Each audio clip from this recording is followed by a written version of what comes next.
صرف عبادت.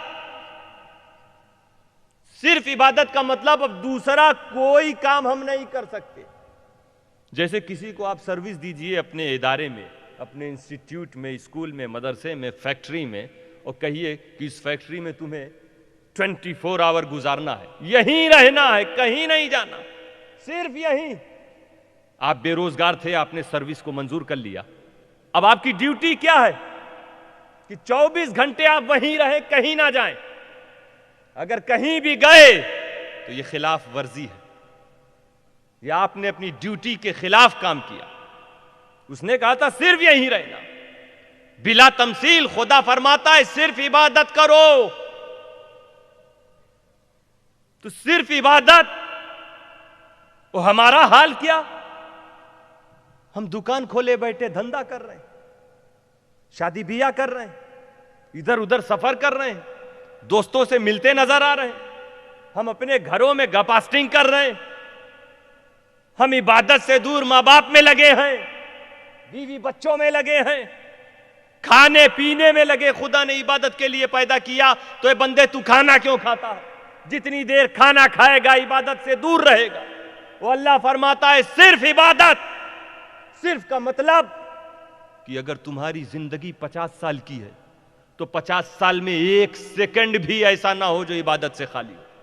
کیونکہ صرف عبادت, ہر دن عبادت, 24 گھنٹے عبادت, ہر گھنٹے کے 60 منٹ عبادت, ہر منٹ کے 60 سیکنڈ عبادت. کھانا کھاؤ گے عبادت سے دور ہو جاؤ گے, جتنی دیر منہ میں گلاس لگا کے پانی پیو گے عبادت سے دور ہو جاؤ گے. خدا نے کہا تھا صرف عبادت, کوئی دوسرا کام تمہیں کرنا جائز ہی نہیں. اب آپ حیران ہوں گے, آپ کے دماغ میں سوال آئے گا, بارگاہ الہی میں آپ باادب یہ سوال کرنا چاہیں گے, مشیت الہی سے پوچھنا چاہیں گے کہ اے خدا,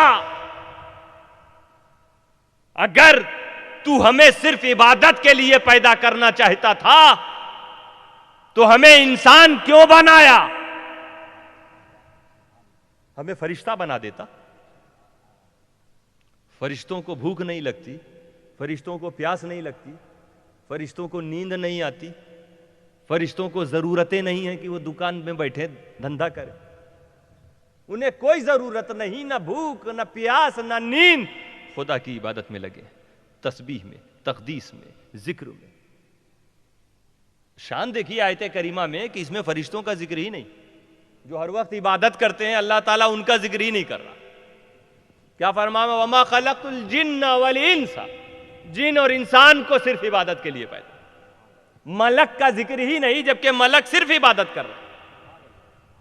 آپ اگر یہ سوال کریں کہ اے اللہ, ہر وقت ہمیں عبادت کرنی ہے تو ہمیں انسان کیوں بنایا؟ ہم سو جاتے ہیں, جب سوئیں گے تو عبادت کیسے ہوگی؟ اگر ہم انسان نہ ہوتے, فرشتے ہوتے, تو ہمیں نیند نہیں آتی, ہم تیری عبادت کرتے.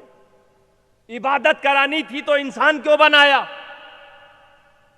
ہم کھانا کھاتے ہیں کیوں؟ کیونکہ بھوک تو نے دی. تو بھوک نہ دیتا, انسان بنایا تھا, چلو بھوک نہ دیتا, پیاس نہ دیتا, ہم پانی نہ پیتے, یہ ضرورتیں نہ دیتا, ہم تجارت نہ کرتے. آپ یہ سوال اگر کریں خدا, ہم کھانا اس لیے کھاتے ہیں کیونکہ بھوک تو نے دی, ہم پانی اس لیے پیتے ہیں کیونکہ پیاس تو نے دی, ہم دکان پر اس لیے بیٹھتے ہیں, تجارت اس لیے کرتے ہیں, شادی اس لیے کرتے ہیں کیونکہ ضرورتیں تو نے دی, ہم رات میں سوتے اس لیے ہیں کیونکہ نیند تو نے دی. اگر تجھے عبادت کرانی تھی مولا تو ہمیں بھوک کیوں دی, ہمیں پیاس کیوں دی, ہمیں ضرورتیں کیوں دی, ہمیں نیند کیوں دی؟ اگر آپ یہ سوال کریں, مشیت الہی آپ کو جواب دیتی نظر آئے گی کہ اے بندے, یہ سچ ہے کہ میں نے تجھے بھوک دیا, یہ سچ ہے کہ میں نے تجھے پیاس دیا, یہ سچ ہے کہ میں نے تجھے ضرورتیں دی, یہ سچ ہے کہ میں نے تجھے نیند دی, مگر یہ کیوں بھولتا ہے کہ ان ساری چیزوں کے ساتھ میں نے تجھے اپنا رسول مصطفیٰ بھی تو دیا ہے. سبحان اللہ, سبحان اللہ, سبحان اللہ. نعرہ تکبیر, نعرہ رسالت. حضرت علامہ سید محمد حسن عسکری میاں صاحب قبلہ, جانشین محدث اعظم فاضل بغداد. سبحان اللہ. بھوک دیا، پیاس دیا، ضرورتیں دی، نیند دی، ساتھ میں اپنا محبوب رسول بھی دیا. تو اے بندو، اے انسانوں، اب مصطفیٰ کی بارگاہ میں آ جاؤ. ان کا اٹھنا بیٹھنا دیکھو، ان کا کھانا پینا دیکھو، ان کا انداز تجارت دیکھو، ان کا سونا جاگنا دیکھو. اسے اپنا لو، تمہارا کھانا پینا عبادت ہو جائے گا. تمہارا سونا جاگنا عبادت بن جاوے گا. تمہاری تجارت نہیں، خدا کی عبادت بن جاوے گی. کھانا پینا منع نہیں تھا. یہ مت سوچنا کہ جتنی دیر تم کھانا کھاؤ گے عبادت سے دور، اس لیے کھانا چھوڑ دو. نہیں، کھانا اس طرح کھاؤ کہ مصطفیٰ کی ادا نظر آوے. پانی جانوروں کی طرح مت پیو، جیسا رسول نے بتایا ہے اس طرح پیو. رسول نے 3 سانس میں کہا ہے نا، 3 سانس میں پیو. رسول نے اس سے پہلے بسم اللہ پڑھنے کو کہا نا، بسم اللہ پڑھ لو. رسول نے بعد میں الحمدللہ خدا کا شکر ادا کرنے کو کہا، خدا کا شکر ادا کر لو. تو وہ ایک گلاس تیرا پانی پینا جو صرف پینا رہتا تھا، ٹائم تو نہیں لگے گا، وقت تو نہیں لگتا، لیکن تو ان چیزوں پر عمل کرنے کے ساتھ جب ایک گلاس پانی پیے گا تو یہ پانی پینا خدا کی بارگاہ میں عبادت بن جاوے گا.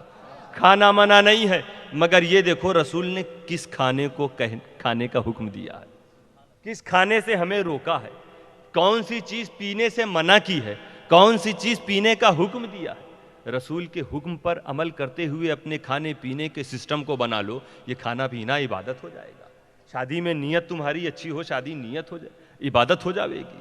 تم تجارت کرتے ہو نا، منع نہیں کہ اب سوچو اللہ نے عبادت کے لیے پیدا کیا اب صرف مسجد میں رہو. نہیں، دکان پہ جاؤ، بسم اللہ کر کے تالا کھولو، بارگاہ الہی میں ہاتھ اٹھا کے یا دل ہی دل میں یہ عرض کرو، اے اللہ، تیرے رسول نے حکم دیا ہے کہ ماں کا حق ادا کرنا ہے، بیوی بچوں کا حق ادا کرنا ہے، پڑوسیوں کا حق ادا کرنا ہے، مہمانوں کی تعظیم کرنی ہے، مسجدوں مدرسوں کا خیال رکھنا ہے، دین اسلام کی مدد کرنی ہے.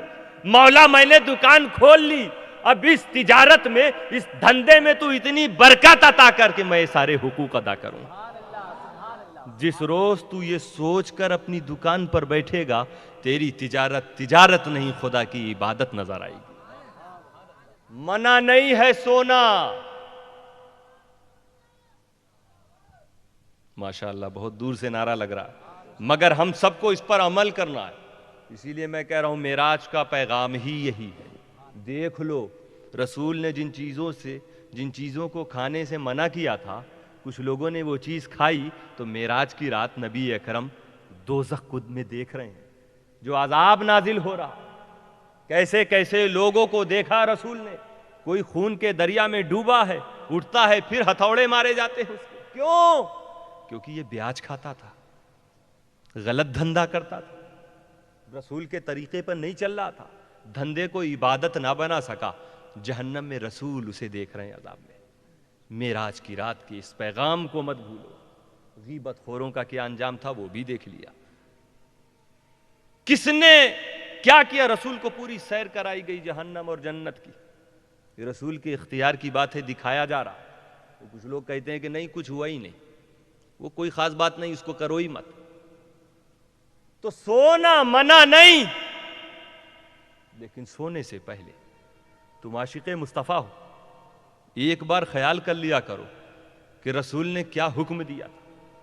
سونے سے پہلے یہ نیت کر لیا کرو مسلمانوں کہ اے اللہ، دن بھر کام کر کے، بزنس کر کے، دوڑ دھوپ کر کے ہم تھک چکے ہیں، اب ہمیں میٹھی سی پیاری سی نیند دے دے. ایسی نیند کہ صبح سویرے فجر کے وقت ہم اٹھ کے تیری بارگاہ میں 2 سجدے کر لیں، فریش ہو کر ہم تیری عبادت کر لیں صبح. ایسی نیند جس رات کو تو یہ سوچ کر سوئے گا، پوری رات تو سوتا رہے گا، فرشتے عبادت لکھیں گے. سونا بھی عبادت ہو، اس شان کا سونا جاگنا اپناؤ. صرف نعرہ رسالت لگانے سے نبی خوش نہیں ہوں گے. یاد رکھنا سنیو، تم ہی وہ ہو جس سے نبی راضی ہیں، تم ہی وہ ہو جس سے خواجہ غریب نواز امام حسین خوش ہیں، تو کیوں نہ ہم اس کو بھی اپنا لیں جو نبی کو اور خوشی عطا کرتے۔ آج اگر تم نمازی ہو گئے، تمہاری نسلوں میں نماز قائم ہو جائے گی۔ یہ بڑے افسوس کی بات ہوتی ہے کہ اگر سنیوں کے جلسوں میں رسول کا ذکر ہو، رسول کی باتیں ہوں، رسول کی محبت اور عشق کے نعرے بلند ہو، اور آنے والی فجر میں نماز نہ پڑھی جائے، کیسا عشق ہے یہ؟ اپنے گریبان میں ہمیں بھی جھانکنا چاہیے۔ آج جو دوسروں کو موقع ملا ہے، کیوں ملا ہے؟ یہی وجہ ہے۔ مسجدیں تم نے خالی کر دیں، ایسے لوگ آ گئے جو رسول کا ذکر بند کرنا چاہتے ہیں۔ تم صرف 4-5 گھنٹے ذکر کرتے ہو، مسجدوں کو آباد کرنا شروع کر دو، تمہیں کوئی ایسا نہ ملے گا جو رسول کے ذکر کو بند کرانے کے لیے تمہارے محلے میں آئے، ورنہ آئے دن لوگوں کو سمجھایا جائے گا۔ یہی سمجھاتے ہیں معراج کی رات کچھ نہیں ہے، بتاؤ صحابہ نے منایا؟ کہیں کسی حدیث میں ہے حضرت ابوبکر نے کہا کہ پوری زندگی میں معراج کی رات جشن مناتا رہا؟ تو اس لیے یہ بدعت نہ مناؤ عید میلاد النبی، کیونکہ بدعت، معراج مصطفیٰ کی شب نہ مناؤ، بدعت، شب برات بدعت، جلوس محمدی بدعت۔ کسی صحابی نے نہیں مانا، کسی حدیث میں جلوس محمدی کا ذکر نہیں، قرآن کی کسی آیت میں نہیں مل رہا۔ بدعت بند کرو، یہ سب یہی نعرہ وہ بلند کرتے۔ آپ اس وقت بڑے سناٹے میں، علماء کرام موجود ہیں، بتائیے قرآن میں کوئی آیت ہے جس میں جلوس محمدی ہے؟ کسی حدیث میں ہے؟ سب آپ کو خاموش نظر آئیں گے۔ تو بدعت بدعت بدعت، ہر چیز کو بدعت کہہ کے بند کرا دو۔ اب وہ لوگ جو کنفیوز ہیں، میں ان کو بھی بتانا چاہوں گا کہ جو لوگ بدعت کہتے ہیں ان سے پوچھئے کیا ہر بدعت ناجائز ہے؟ کوئی عالم کسی بھی مدرسے کا ہو نہیں کہہ سکتا۔ بدعت کا مطلب جرم نہیں ہے، بدعت کا مطلب گناہ نہیں۔ ہاں کچھ بدعت ایسی ہے جو گناہ ہے، ہر بدعت گناہ نہیں۔ اس لیے جو لوگ بدعت کہتے ہو، یہ بتاؤ جلوس محمدی بدعت ہے، یہ کون سی بدعت، اچھی یا خراب؟ بدعت بھی دو طرح کی ہے، کئی طرح کی ہوتی، مگر عام طور بتاؤں 2 طرح کی۔ اب یہاں پہ بتا دوں نوجوانوں تاکہ آپ کے ذہن میں آ جاوے، کبھی کبھی بدعت کی ایسی پسٹل نکالی جاتی ہے کہ جس کو دیکھو بدعت، آدمی سوچتا اچھا بدعت ہے تو بند کرو۔ کیا مطلب بدعت کا؟ ارے جو کام صحابہ کے زمانے میں نہیں وہ بدعت، جو چیز رسول اور صحابہ کے زمانے میں نہیں تھی وہ بدعت۔ تو اس بدعت کہنے والے سے پوچھو تم تھے صحابہ کے زمانے میں؟ یہ کون سی بات ہوئی؟ تم تھے تو سب سے بڑے بدعتی تو تم نکلے۔ اپنی جان لے کے اپنے کو ختم کرو۔ یہ کوئی بات ہوئی صحابہ کے زمانے میں نہیں تو بدعت؟ صحابہ بھی جشن مناتے تھے، یہ بھی غلط ہے کہ وہ جشن نہیں مناتے تھے۔ علماء اہل سنت اس کو ثابت کرتے ہیں، مگر آج ہم ایک عام طور پہ آپ کے ذہن اور آپ کے استر اور اسٹیٹس پہ بات کر رہے ہیں۔ جو چیز صحابہ کے زمانے میں نہیں وہ غلط، وہ بدعت، تو تم بھی نہیں تھے۔ ایسے تو بہت سی چیزیں نہیں تھی۔ جس کار پہ بیٹھ کے تم گھر سے مسجد کی طرف، بازار کی طرف اور اپنی فیکٹری کی طرف جاتے وہ کار بھی نہیں تھی۔ کیوں کار کو یوز کرتے ہو؟ کوئی صحابی بیٹھا کار پر؟ اچھا چھوڑو، عام سی بات، چائے پیتے ہیں کہ نہیں؟ سب لوگ پیتے ہو نا۔ اب کچھ لوگ ایسیڈیٹی اور شوگر کی وجہ سے نہیں پیتے ہیں، ایسا نہیں کہ ان چائے سے کوئی دشمنی ہے ان کو۔ اور وہ بدعت والے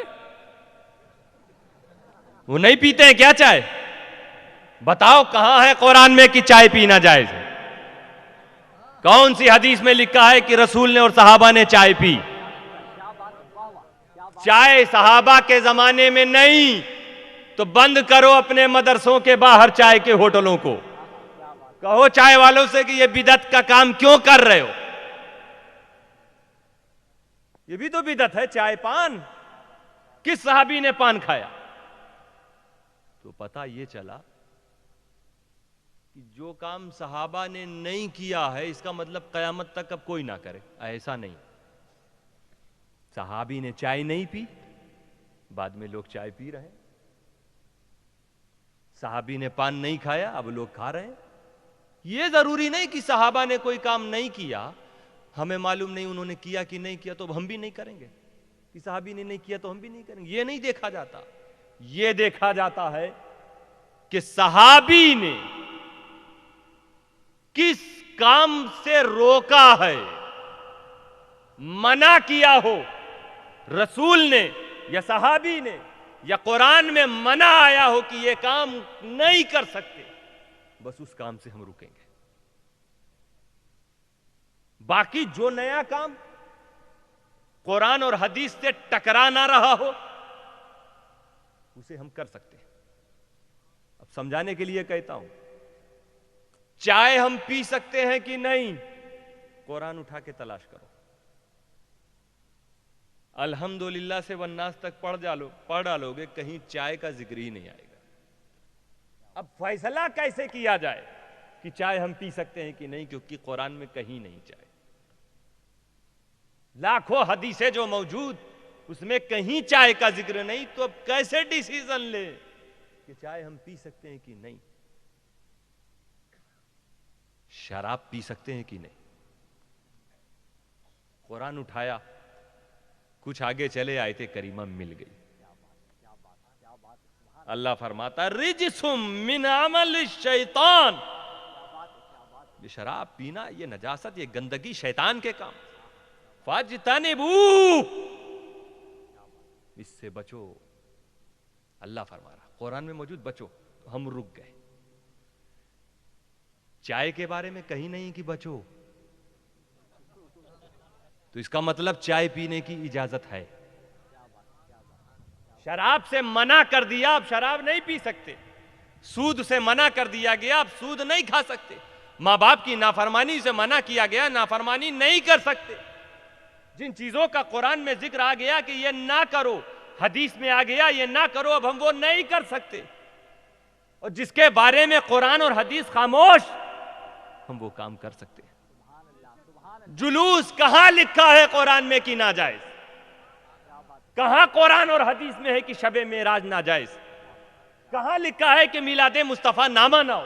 تو جب قرآن اور حدیث منع نہیں کرے تو تم کون ہوتے ہو منع کرنے والے؟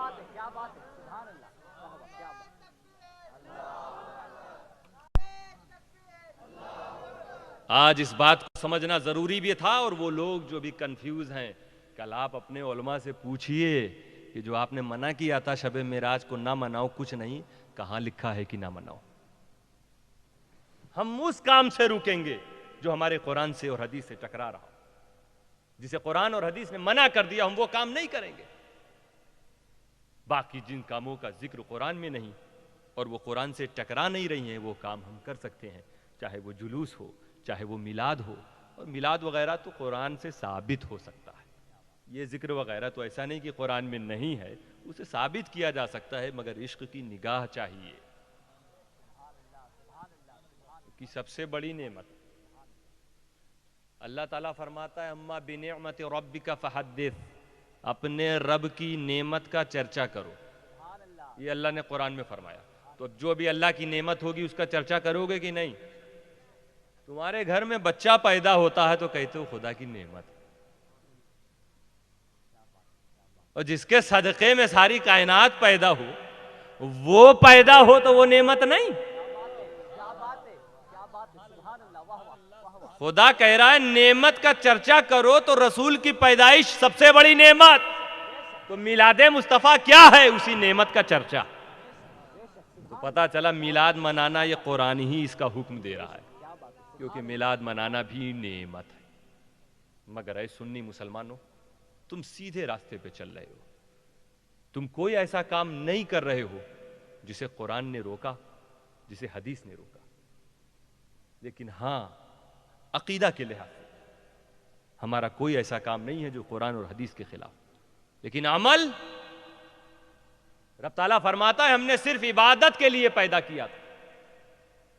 اب مسلمانوں، ہمارا کام کیا ہونا چاہیے؟ صرف اور صرف خدا کی عبادت۔ اب ہمارے لیے ضروری کہ ہم جانیں کہ ہمیں کیا کرنا ہے اس دنیا میں۔ آج یہ جمع غفیر موجود ہے، ابھی آپ نے سن لیا کہ ایک ایک سیکنڈ آپ کو عبادت میں گزارنا ہے، ایوری ڈے۔ تو سب سے امپورٹنٹ چیز کیا ہے؟ آپ مسلمان ہیں، الحمدللہ، کبھی آپ نے کوشش کی اسلام سیکھنے کی؟ گھر میں آپ کو اسلام مل گیا ان اولیاء کرام کے صدقے، کبھی جاننا چاہا کہ اسلام ہے کیا؟ اسی لیے میں کہتا ہوں علماء کرام کی موجودگی میں، اور یہ علماء آپ کو نصیحت بھی کرتے ہیں، آپ کی اصلاح بھی کرتے ہیں، مگر کبھی آپ سنتے ہیں کبھی نہیں۔ یہ اتنا بھاری مجمع موجود ہے، لیکن اس میں 75% ایسے لوگ ہوں گے جن کی نماز درست نہیں ہو رہی۔ ایک تو آپ 5 وقت پڑھ نہیں رہے، یہ مجمع صرف جمعہ میں جاتا ہوگا، اکثر ہفتے میں ایک دن 1 گھنٹے کے لیے اللہ نے آپ کو پیدا کیا تھا، ہفتے میں 7 دن ہر گھنٹے عبادت کرو، اور آپ 7 دن میں 1 گھنٹہ کر رہے ہیں، اور 1 گھنٹہ بھی آپ جس نماز کو پڑھنے گئے ہیں وہ نماز صحیح نہیں ہو رہی ہے۔ آپ سوچتے ہیں کہ اللہ تعالیٰ دل دیکھ رہا ہے، آپ کے لباس کو نہیں دیکھ رہا ہے، آپ کے پاؤں کی انگلیوں کو نہیں دیکھ رہا ہے۔ اصلاح اس لیے ضروری ہے کہ آپ پہلی فرصت میں اپنے محلے کی مسجد کے امام سے یا کسی عالم دین کے پاس جا کر اپنے کو دکھائیے نماز پڑھ کے کہ ذرا دیکھ لیجئے میں اس طرح نماز پڑھتا ہوں، سجدے میں ہماری انگلی صحیح ہے کہ نہیں۔ وہ آپ کو بتا دیں گے، آپ کو خود احساس ہوگا کہ واقعی اب تک اس زندگی میں جتنی نماز آپ نے پڑھی وہ تو ہوئی ہی نہیں۔ اس فریب میں مت رہنا کہ خدا دل دیکھ رہا، خدا تمہارے دل سے پہلے اپنے محبوب کی زبان کو دیکھ رہا ہے۔ ایک صحابی رسول وہ بھی تھے جو بارگاہ رسول میں آئے نماز پڑھ کر، حضور نے کیا فرمایا؟ ارجع وصلی فإنک لم تصلی، واپس جاؤ نماز پڑھو کیونکہ تم نے نماز نہیں پڑھی۔ وہ نماز پڑھ کے آئے تھے، حضور فرمانے تم نے نماز نہیں پڑھی۔ پھر گئے وہ پڑھ کے آئے، پھر سرکار نے یہی کہا ارجع وصلی فإنک لم تصلی، جاؤ پڑھو کیونکہ تم نے نہیں پڑھی۔ پھر گئے وہ پڑھ کے تیسری مرتبہ آئے، تیسری مرتبہ بھی سرکار نے یہ فرمایا۔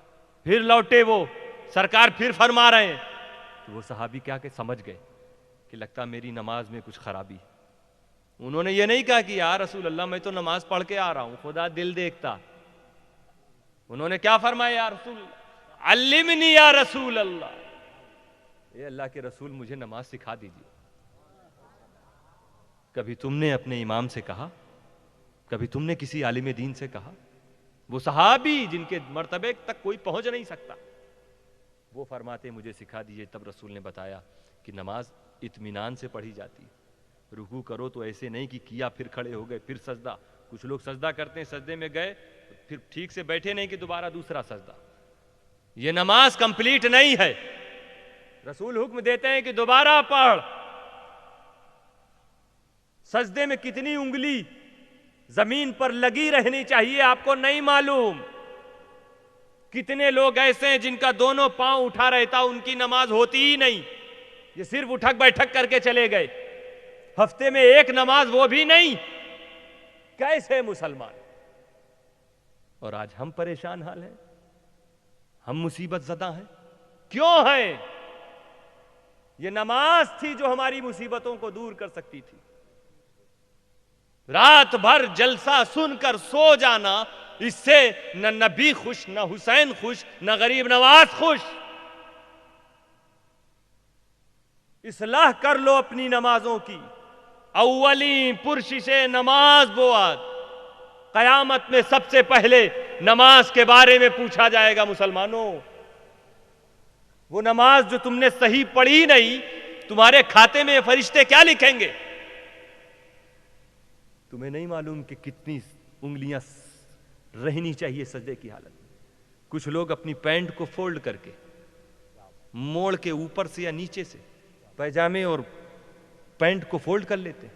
ایسے بڑے نوجوان دکھتے ہیں جو اسکول کالج یونیورسٹیز میں پڑھتے ہیں یا جن کی ڈریس پینٹ شرٹ ہے. یہ منع نہیں ہے، پہنو. لمبی سلا لی ہے تم نے تو اب موڑنے کی ضرورت پڑ رہی ہے. اور تمہیں معلوم نہیں کہ جب تک موڑا نہیں تھا نماز ہو رہی تھی. اور موڑنے کے بعد رسول کا حکم کہ نماز دوبارہ پڑھو. نوجوانوں تمہیں یہ مسئلہ نہیں معلوم. اسی لیے ضروری ہے کہ علماء کی طرف جاؤ. میرے رسول نے کیا فرمایا؟ طلب العلم فریضۃ علی کل مسلم. علم دین حاصل کرنا ہر مسلمان پر فرض ہے. الحمدللہ محدث اعظم مشن نے جو سمر کیمپ لگایا تھا، کتنے دن کا؟ 40 دن کا. آپ نے اپنے بچوں کو بھیجا؟ وہ بچے جو نکلے ہوں گے ضرور نماز کے مسائل انہیں معلوم ہو گئے ہوں گے. اب ان کی نمازیں درست ہوں گی. مدرسوں میں بھیجا آپ نے بچوں کو؟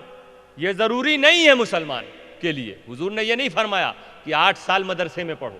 نہیں، کچھ لوگ ایسے ہونے چاہیے جنہیں 8 سال 10 سال مدرسے میں پڑھنا، لیکن ہر مسلمان پر فرض ہے کہ وہ اتنا علم رکھے کہ اس کی نماز صحیح ہو.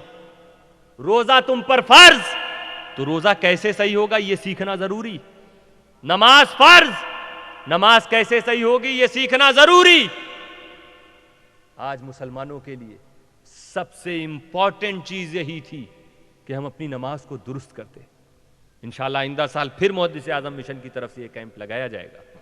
اسے آپ اور پھیلائیے، آپ اپنی طاقت سے اسے نوازیے تاکہ یہ بڑے پیمانے پر کر سکیں. اور چھٹیوں کے موقع پر یہ ہوتا ہے، اپنے گھر کے بچوں کو داخل کیجیے تاکہ وہ ان کی نماز تو درست ہو. اب صاحب پینٹ کو آپ نے موڑ لیا، نماز پڑھ رہے ہیں، سلام پھیر کے باہر بھی چلے گئے، فرشتوں نے کچھ لکھا ہی نہیں. کیونکہ فرشتے وہ لکھیں گے جو رسول نے فرمایا. تمہارا دل نہیں دیکھ رہے فرشتے. حکم یہ ہے، میں مسئلہ یہاں بتا دوں ذمہ داری سمجھتے ہوئے، کہ اگر کسی کی پینٹ لمبی ہے تو اسے موڑا مت کرو. پینٹ اتنی لمبی سلاؤ مت. اور اگر سل گئی ہو، نماز پڑھ رہے اس حالت میں، تو اسے کھول دو. کھولنے میں بھی کراہت ہے مگر وہ کم ہے. وہ ایسی کراہت نہیں ہے کہ نماز دوبارہ پڑھنے کا حکم ہے، لیکن اگر تم نے اس کو موڑ لیا تو نماز دوبارہ پڑھنے کا حکم ہے. وہ تمہاری نماز کامل اور کمپلیٹ نہیں ہوئی. اس لیے آج کے بعد یہ حرکت مت کرنا. یہ جو بلاتے ہیں مسجدوں میں بتاتے بھی نہیں. یہ جو نماز کے لیے زیادہ بلاتے ہیں نا، انہی کی یہاں زیادہ یہ ملتا سسٹم. تو تم شریعت پہ کیوں نہیں عمل کراتے؟ کیوں نہیں بتاتے ہو کہ نبی نے موڑنے کو منع کیا تھا؟ جیسے چاہو جہاں چاہو پڑھ لو. یہ نماز نہیں ہوتی. ہم سنی مسلمان نماز اس طرح پڑھتے ہیں جو نماز رسول نے پسند کی ہے. نماز پڑھنا یہ بڑی بات نہیں ہے، بڑی بات رسول خوش ہو جائیں ہماری نماز. دوستو اب آپ بتائیے، اس اصلاحی ٹاپک کو آپ سننا چاہتے ہیں کہ نہیں؟ ہے ارادہ؟ سو تو نہیں گئے؟ ہاتھ اٹھائیے جو لوگ سو رہے ہیں.